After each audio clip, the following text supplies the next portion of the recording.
भर्तियों में जो आरक्षण की व्यवस्था है वही व्यवस्था एडमिशन में भी होना चाहिए, तो उस मामले में फैसला लिया गया। भूपेश कैबिनेट के इस फैसले से प्रदेश के आरक्षित वर्ग के युवाओं को राहत मिली है। छत्तीसगढ़ में 76% आरक्षण का पेज कॉलेज एडमिशन लेने वाले युवाओं की परेशानी बढ़ा रहा था। सोमवार को हुई कैबिनेट बैठक में तय हुआ कि शिक्षा संस्थानों में एडमिशन के लिए भी 58% आरक्षण दिया जाएगा, जिसके बाद एसटी को 32%, एससी को 12% और ओबीसी को 14% रिजर्वेशन मिलेगा। भर्तियां तो शुरू हो गई थी, लेकिन जो कॉलेज में एडमिशन है उसमें थोड़ा सा विसंगति आ रही थी, तो जो भर्तियों में जो आरक्षण की व्यवस्था है वही व्यवस्था एडमिशन में भी होना चाहिए, तो उस मामले में फैसला लिया गया। दरअसल बीते साल हाईकोर्ट की रोक के बाद सुप्रीम कोर्ट ने 1 मई को रोक हटाई और नौकरियों में 58% आरक्षण लागू किया गया, लेकिन पढ़ाई कर रहे युवाओं को इसका लाभ नहीं मिला था। कैबिनेट में इस फैसले पर मुहर लगी तो सियासत भी शुरू हो गई। कांग्रेस इसे युवाओं के लिए जरूरी फैसला बता रही तो बीजेपी इसे युवाओं को गुमराह करने वाला फैसला बता रही है। देखिए, आरक्षण में जो गड़बड़ी करने का काम तो शुरू से भारतीय जनता पार्टी ने किया है। अब उन लोगों ने जो गलतियां की तो उनको सुधारने का काम हम लोग कर रहे हैं। माननीय मुख्यमंत्री जी के नेतृत्व में आज कैबिनेट की बैठक थी, जिसमें सरकारी सेवाओं में भर्ती के लिए अलग आरक्षण की व्यवस्था थी, शैक्षणिक संस्थाओं में अलग व्यवस्था थी। तो अब दोनों को सुधार करके एक तरह आरक्षण प्रदेश में रहे, इसलिए शैक्षणिक संस्थाओं में भी शासकीय सेवाओं में जो व्यवस्था है उस अनुरूप आरक्षण करने का निर्णय लिया गया है। मैं समझता हूँ कि यहाँ के जो लोगों का अधिकार था, जो जिसके चलते उनको आरक्षण का लाभ मिला था, आज ये नई बात नहीं है। लेकिन जिस प्रकार से छत्तीसगढ़ में सरकार के द्वारा सबको दिग्भ्रमित करने का काम किया गया, वास्तविक में जो उनको वंचित करने का काम किया गया और आखिर वहीं पर आकर के गाड़ी खड़ी हो गई जहां पहले हमने लागू किया था। जाहिर है चुनावी साल में आरक्षण पर जमकर राजनीति गरमाएगी और आरक्षण संशोधन विधेयक पर राज्यपाल के हस्ताक्षर नहीं होने से छत्तीसगढ़ में आरक्षण का पेच भी फंसा हुआ है। लेकिन सियासत से तर भूपेश सरकार के इस फैसले से युवाओं को राहत जरूर मिली है। Bureau report, Kuleshwar Pandey, Bansal news.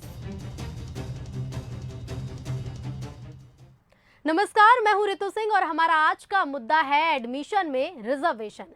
आरक्षण पर भूपेश कैबिनेट के फैसले के बाद छत्तीसगढ़ के युवाओं को राहत मिली है तो सियासत को चैन नहीं है। बीजेपी और कांग्रेस आरक्षण पर वार पलटवार कर रहे हैं तो वहीं 76% आरक्षण का मुद्दा अब भी अधर में है। आज इसी मुद्दे के सियासी और तकनीकी पहलू को समझने की कोशिश करेंगे। 3 राजनीतिक मेहमान हमारे साथ जुड़ रहे हैं। वरिष्ठ पत्रकार हैं अनिरुद्ध दुबे जी जुड़ रहे हैं, साथ ही साथ छत्तीसगढ़ कांग्रेस के नेता नितिन भंसाली जी जुड़ रहे हैं, छत्तीसगढ़ बीजेपी नेता मुकेश शर्मा जी जुड़ रहे हैं। आप तीनों का ही स्वागत है बंसल न्यूज पर। और बिना देर किए अनिरुद्ध जी, सबसे पहले आपके पास आना चाहूंगी। पूरी जो स्थिति बन रही है, देखिए 2012 से ये शुरू होता है आरक्षण का पेच, जो अभी भी लगभग फंसा ही हुआ है क्योंकि 76% का वादा, लेकिन अभी भी 58% आरक्षण दिया गया है, वो भी सिर्फ जब एडमिशन लेंगे छात्र। अभी भी भर्ती प्रक्रिया को लेकर संशय बना हुआ है। इस पूरी स्थिति को आप कैसे देखते हैं? क्या लगता है ये जो संवैधानिक प्रक्रिया है, क्या ये सियासी बनती जा रही है? देखिए क्या है कि 1 और 2 दिसंबर 2022 को विधानसभा का विशेष सत्र हुआ था, छत्तीसगढ़ विधानसभा का, जिसमें 76% आरक्षण जो है विधेयक वहां से पारित हुआ और राजभवन गया तो राजभवन में वहां पर जो है कुछ ऐसी तकनीकी जो है मतलब वहां पे जो है जाकर पेच फंस गया, जिसमें महामहिम राज्यपाल जी के हस्ताक्षर नहीं हो पाए और तब से इस पे संशय कायम था। आज अगस्त का महीना चल रहा है और ये लगातार सवाल उठ रहे थे कि जो है सरकारी नौकरियों में मतलब ये कि वहाँ पे फिर प्रक्रिया कैसे होगी, क्योंकि वहाँ पे भी जो है बातें जाकर अटकी हुई थी। एडमिशन जो है वहाँ पर भी जाकर अटकी हुई थी। तो निश्चित रूप से जो है अगर कहीं कोई इसमें राजनीतिक उलझाव रहा, क्योंकि भारतीय जनता पार्टी के अपने तर्क रहे हैं, कांग्रेस के अपने तर्क रहे हैं, तो नुकसान तो उसमें कुल मिलाकर आम जनता का ही होना था।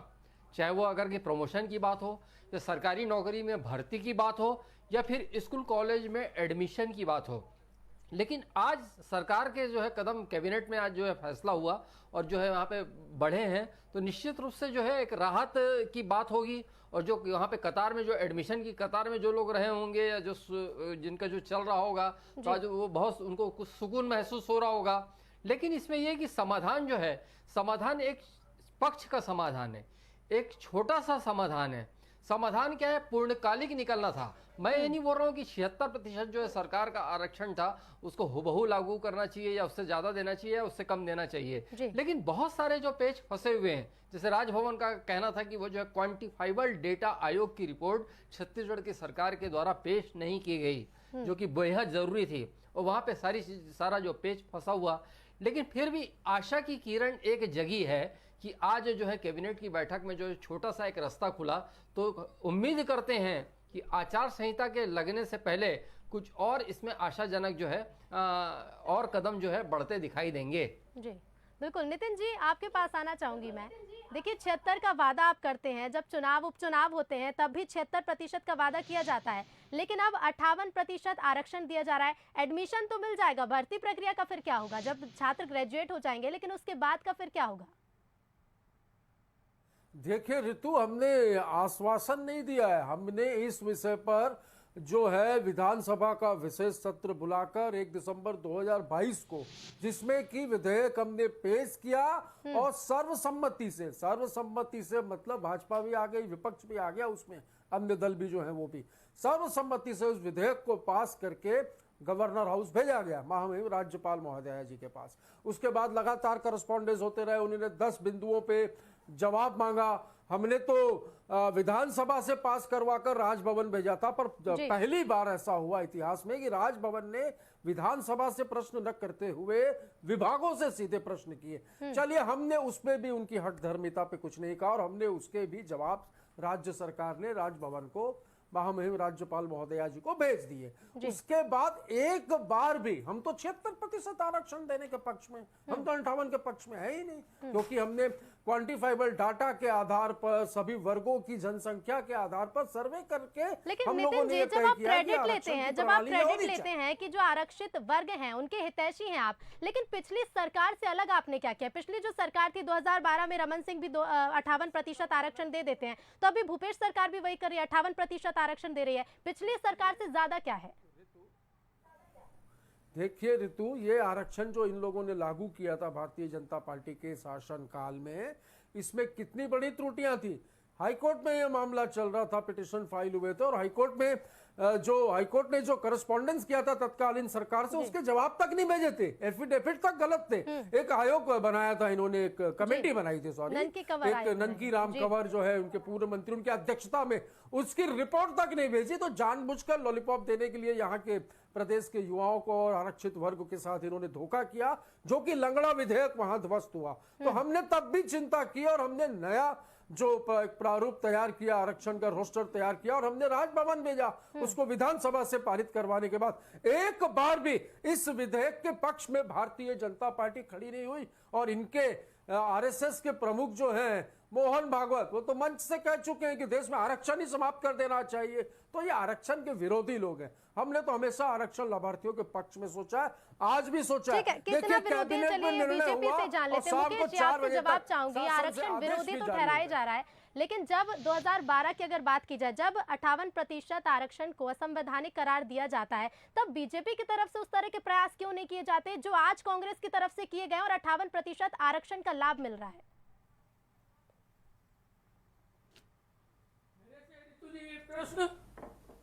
जी मुकेश जी, आपको आवाज मिल रही है? हाँ, बिल्कुल ऋतु जी, देखिए कहीं ना कहीं इन 15 सालों में भारतीय जनता पार्टी की जब सरकार थी, उन 15 सालों के अंदर में किसी भी एससी और एसटी वर्ग के भाई को आरक्षण से संबंधित कोई दिक्कत नहीं हुई। उसके बाद ये सरकार आई तो इनके सरकार के प्राथमिकता में नहीं था। ये यदि प्राथमिकता में होता तो ये हल उसी टाइम निकालते। ये हल निकालने चले जब हाई कोर्ट से डिसीजन आ गया। भाई केस तो पहले लग चुका था, उसके बाद भी इन्होंने नया विधेयक लाया, भारतीय जनता पार्टी ने सहयोग किया। उसके बाद भी यदि महामहिम के पास में, राज्यपाल जी के पास में इन्होंने उस विधेयक को भेजा, उसके बाद राज्यपाल के द्वारा जो डिटेल मांगे गए वो डिटेल में भी कहीं ना कहीं इन्होंने कोताही बरता। यही कारण था कि 1 से 1.5 साल लगभग SC/ST वर्ग के लोगों को तकलीफ झेलना पड़ा, चाहे वो फिर विभागों में भर्ती का हो, चाहे छात्रों को हो। पिछले साल 2022 में 300 के लगभग MBBS सीट के अंदर में हमारे ST वर्ग के आदिवासी भाइयों को सीट मिलना था, उसमें भी कटौती हुई थी। तो कहीं ना कहीं सरकार गंभीर है नहीं। और ये मैं नहीं कह रहा हूं, आप पिछली घटनाओं को देख लीजिए। SC वर्ग के युवाओं को शर्मनाक नग्न होकर प्रदर्शन करना पड़ा। क्यों करना पड़ा जरा क्यों करना पड़ा, इसका जवाब कांग्रेस से लेते। नितिन जी जवाब दीजिए। उनको भी ये संतुष्ट नहीं कर पाए, उनकी मांगों को भी ये गंभीरता से नहीं ले पाए, इसलिए इस प्रकार की ये शर्मनाक घटना छत्तीसगढ़ के अंदर में हुई। इससे सिद्ध होता है कि ये सरकार दूर दूर से गंभीर नहीं है। अब जब चुनाव आ गए हैं तो कहीं ना कहीं येन केन प्रकारेण, जैसे कि पिछले बार जन घोषणा पत्र के माध्यम से लोक लुभावने वादे करके कैसे भी सत्ता में आना इनका मूल उद्देश्य है। इनको कोई मतलब नहीं है जनजाति आदिवासी भाइयों से और SC वर्ग के भाइयों से, ये सिद्ध होता है। ठीक है, इसका भी जवाब लेंगे, लेकिन उससे पहले अनिरुद्ध जी आपका मैं रुक करूंगी और सीटों का थोड़ा गणित समझना चाहूंगी, क्योंकि 29 सीटें हैं जो आदिवासी वर्ग के लिए आरक्षित है छत्तीसगढ़ में। ऐसे में आदिवासी जो वर्ग है, ज्यादातर सीटों पर अभी कांग्रेस से 27 सीटें ऐसे जहां भी कांग्रेस काबिज है। आदिवासी तो सधा हुआ है, लेकिन जो 76% का वादा किया गया था, क्या लगता है OBC वर्ग को साधने के लिए किया गया था उपचुनाव में? देखिए क्या है कि इतनी पेचीदगियां हैं कि मतलब ये तो एक शोध का विषय हो सकता है रितु जी, रिसर्च का विषय हो सकता है कि भारतीय जनता पार्टी की जब गवर्नमेंट जो 54% आरक्षण लाई थी तो उसमें उसने अनुसूचित जनजाति का जो है 20% से बढ़ाकर 32% किया था। अनुसूचित जाति का जो था उसको 16 से घटाकर 12 किया था, और पिछड़ा वर्ग जिसपे आपने जिस शब्द पे जोर दिया है उसको 14 का 14 ही रखा था। अब हम बात करें कांग्रेस के सरकार की, तो कांग्रेस की सरकार ने अनुसूचित जनजाति को जो है, अनुसूचित जनजाति का जो है प्रतिशत 32 का रखा, जो भारतीय जनता पार्टी ने भी रखा था, और अनुसूचित जनजाति का 32 रखा और अनुसूचित जाति का 13 रखा, जो कि भारतीय जनता पार्टी की सरकार ने 12 रखा था। अब बात करते हैं पिछड़ा की, ये इस पर थोड़ा सा ध्यान देने की जरूरत है। भारतीय जनता पार्टी की सरकार के समय पिछड़ा वर्ग के लिए 14% जो रखा गया था उसको इस सरकार ने बढ़ाकर 27% किया। लेकिन बात जब राजभवन में हस्ताक्षर के लिए जब मसला गया तो वहां पे फिर जब बात आई तो वहां पे ये कि विरोध शुरू हो गया, तरह तरह के तर्क आने लगे। यहां तक के जो है मतलब सरकारी तौर पर नहीं, लेकिन छत्तीसगढ़ सरकार के 2 आला अफसर पोषण चंद्राकर जी और आलोक चंद्रवंशी जी पिछड़ा वर्ग के संगठन के साथ जो है राजभवन गए थे और वहां पे उन्होंने अपनी बात रखी कि यहाँ पे हमारा जो है हमारी आबादी पिछड़ा वर्ग की छत्तीसगढ़ में 42.43% है, तो ऐसे में 27% आरक्षण न्याय संगत नहीं है। ये बात तो थी ही थी। फिर अग्रवाल महासभा का डेलीगेशन वहां पे गया। अब उनकी तो ये बात है कि उनका कहना है कि छत्तीसगढ़ में आरक्षण 50% से ऊपर होना ही नहीं चाहिए। राजपूत क्षत्रिय महासभा का डेलीगेशन भी उस समय जो है राजभवन गया, वो भी 50% से ऊपर की बात ही नहीं करता। तो मतलब छत्तीसगढ़ में जो ये मुद्दा है इस कदर उलझा हुआ है कि कहीं कुछ दूर दूर तक इसके आसार नजर नहीं आ रहे थे।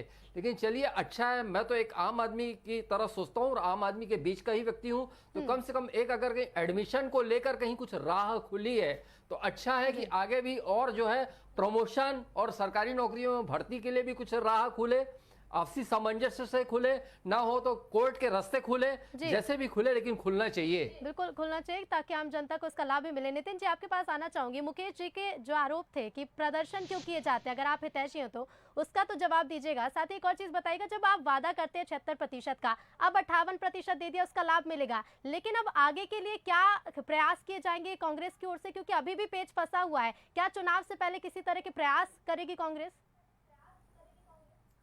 कांग्रेस लगातार प्रयासरत है आरक्षण लाभार्थियों को उनके आबादी के अनुरूप आरक्षण मिले। मेरे साथी प्रवक्ता ने आरोप लगाया प्रदर्शन हुआ आदिवासियों का, को अनुसूचित जाति कि लोगों का नग्न प्रदर्शन हुआ। ऋतु सुनने लायक बात है। वो प्रदर्शन क्यों हुआ पता है? इनकी देन है।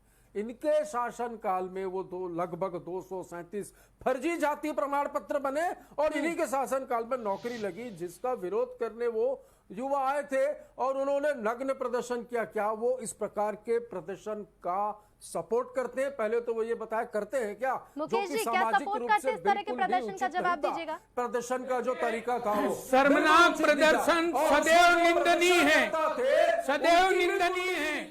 लेकिन 4.5 साल इन्होंने क्या किया ये भी पूछ लीजिए। 4.5 साल सरकार में बैठ के किया क्या इन्होंने? और उनके क्या किया इन्होंने? जबकि उनके बर्खास्तगी का आदेश आ चुका है, उनको बर्खास्तगी का आदेश आ चुका है, जनता पार्टी द्वारा जो ऐसा उनको उनकी बर्खास्तगी का आदेश आ चुका है, उसको अमल नहीं कर पा रहे हैं।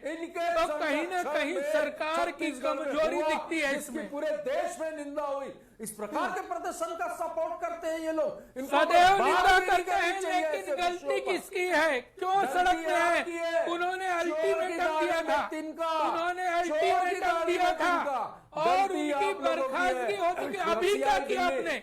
उसके बाद क्या किया आपने? उसके बाद क्या किया आपने? ये भी आपको बताना चाहिए।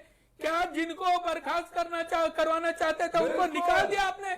क्या निकाला आपने? क्या निकाला आपने? जिस काम को पेंडिंग करना रहता है, देखिए नितिन जी बता रहे हैं कि जांच समिति गठित की गई है। वो जांच समिति का है कि जांच किस तरह से होती है और उसके क्या परिणाम आएंगे। मुकेश जी, मैं आपसे पूछना चाहूंगी, आप आदिवासी हितैषी बता रहे हैं, जब धर्मलाल कौशिक जी बयान देते हैं कि गाड़ी फिर से वहीं आकर खड़ी हो गई है जहाँ पहले खड़ी हुई थी। मुकेश जी, मैं आपसे सवाल पूछ रही हूँ। नितिन जी आपके पास लौटूंगी, लेकिन पहले मुकेश जी से सवाल ले लेते हैं। मुकेश जी, धर्मलाल कौशिक जी जब कहते हैं कि गाड़ी फिर से वहीं आकर खड़ी हो गई जहाँ पहले खड़ी थी, लेकिन किस तरह के आदिवासी हितैषी आपने कार्य किए? देवगुड़ी के विकास के लिए बीजेपी ने क्या किया है? क्योंकि हम देख रहे हैं कांग्रेस सरकार में विकास के कार्य हो रहे हैं, लेकिन बीजेपी सरकार में क्या किया गया? देखिए ऋतु जी, सबसे बड़ी दिक्कत यदि आदिवासी समाज को थी तो उनके 12 महीना भोजन के लिए व्यवस्था करना सबसे बड़ा काम था। भारतीय जनता पार्टी के सरकार के समय 1 रुपया किलो में उनको अनाज देने की व्यवस्था हमने की थी और छत्तीसगढ़ को बनाया हमने है। छत्तीसगढ़ भारतीय जनता पार्टी की थी, लेकिन जब आरक्षण के लिए कोर्ट में सुनवाई चल रही थी, जब आरक्षण के लिए कोर्ट में सुनवाई चल रही थी, उस समय समिति की रिपोर्ट तो सबमिट नहीं की। मुकेश जी, आपसे मेरा सवाल है। नितिन जी, मैं लौटूंगी आपके पास, लेकिन पहले मुकेश जी से जवाब ले लेते। मुकेश जी, आप हितैषी होने की बात कर रहे हैं, आप प्रयास कर रहे थे, आदिवासियों के लिए कोशिश कर रहे थे, लेकिन जब आदिवासियों के आरक्षण की बात हो रही थी तो उस समय रिपोर्ट क्यों नहीं सबमिट की गई? इन्होंने सिवाय भ्रष्टाचार के कोई काम नहीं किया है। मुकेश जी, देखिए भ्रष्टाचार के आरोप लगाते रहेगा, लेकिन पहले जो सवाल है उसका जवाब दीजिए। आप तमाम प्रयास करते हैं आदिवासियों के लिए, लेकिन जब आरक्षण की बात आती है तो उस तरह से सुनवाई क्यों नहीं की जाती? बड़े बड़े मामलों में बड़े बड़े वकील लाए जाते हैं, लेकिन जब आरक्षण की बात होती है तब वकील क्यों नहीं लाए गए? आदिवासी भाइयों को पारित किया था जो कि ध्वस्त हो गया हाईकोर्ट में। भाई हम लोगों ने अभी भी ये लड़ाई को सुप्रीम कोर्ट में लड़कर वहां से आदेश लाया है। भाई आज भी हमको चिंता है। 15 साल में एक बार भी दिक्कत नहीं हुई भारतीय जनता पार्टी की सरकार में, एक बार भी दिक्कत नहीं हुई। कहीं ना कहीं ये सरकार नाकामी है, सरकार की कमजोरी है, सरकार गंभीर नहीं है कि मोदी जी किस ओर जा रहे हैं और किस तरह का काम कर रहे हैं। भ्रष्टाचार करना है। अरे भ्रष्टाचार आप लोगों के डीएनए में एक भी मामला साबित कर दो। अच्छा चलो ऋतु, 4.5 साल में एक मामला ये भ्रष्टाचार का साबित कर दे, सिर्फ चिल्लाते रहे। मुकेश जी, देखिए आप एक ही बात को बार बार बोल के सिद्ध करने की कोशिश मत करिए। अगर कांग्रेस कह रही है कि 4.5 साल में जो भ्रष्टाचार किए गए उसे आप सिद्ध करके दिखाइए, तो क्या सिद्ध करके दिखाएंगे मुकेश जी? जी हाँ, बोलिए। जी देखिए, कांग्रेस कह रही है कि अगर आप भ्रष्टाचार के आरोप लगा रहे हैं, 4.5 साल में क्या भ्रष्टाचार कांग्रेस की सरकार ने किए हैं, क्या बीजेपी उन आरोपों को सिद्ध करके दिखाएगी?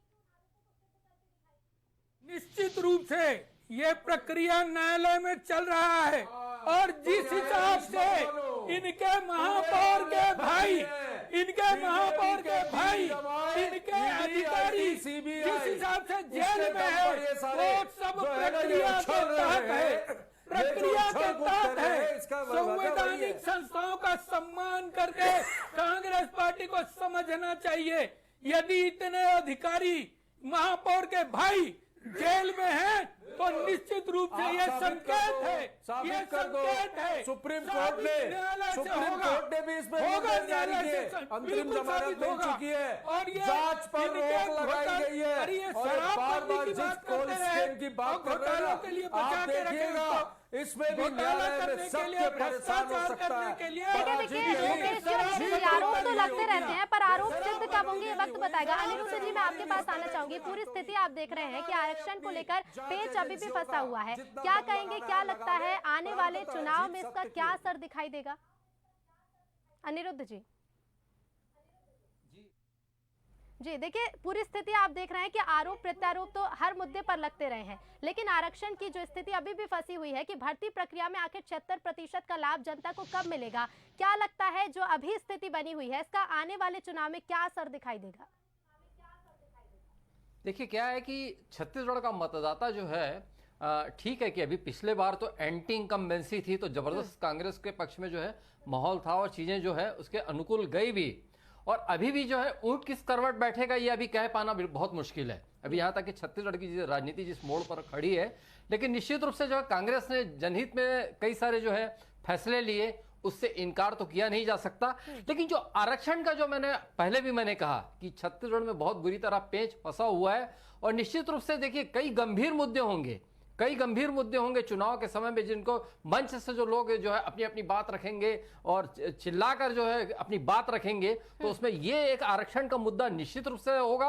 और देखिए क्या है कि आरोप प्रत्यारोप का दौर तो तब से विधानसभा से में भी हुआ, सारी चीजें हुई और अभी तक ये चल ही रहा है। तो आप ये मान के चलिए कि चुनावी सभाओं में भी जो है वहां पे ये मुद्दा बहुत पुरजोर ढंग से उठेगा और दोनों तरफ से उठेगा, उंगलियां दोनों तरफ से उठेंगी। तो ये अब जो है जनता इस पे नीड चीर करेगी, वही तय करेगी कि उसको क्या फैसला लेना है। लेकिन आरक्षण जो है कहीं ना कहीं लोगों के मनोमस्तिष्क पर जाकर तो बैठा ही हुआ है, चाहे वह सामान्य वर्ग हो, चाहे वह आदिवासी वर्ग हो, चाहे पिछड़ा वर्ग हो, चाहे अल्पसंख्यक वर्ग हो।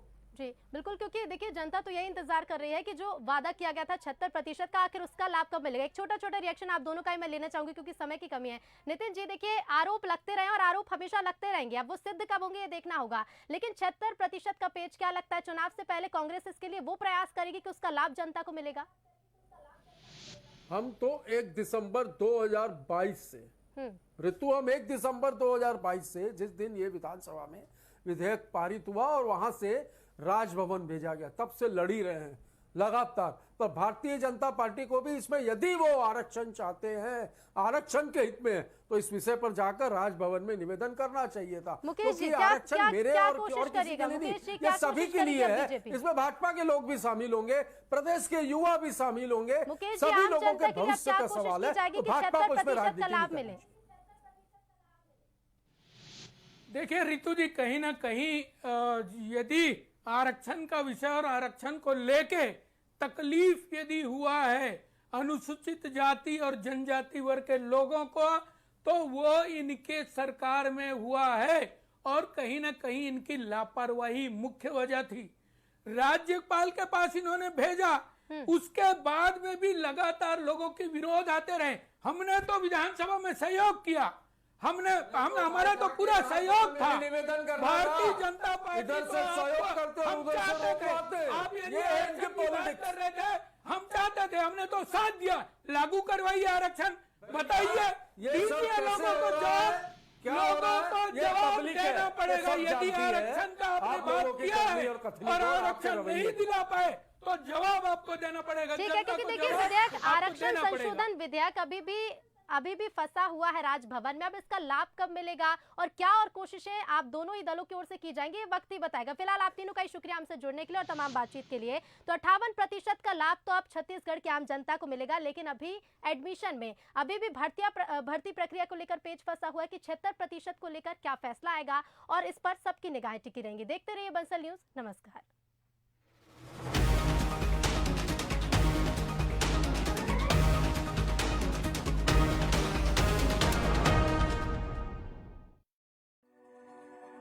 This is When You Want to Ride.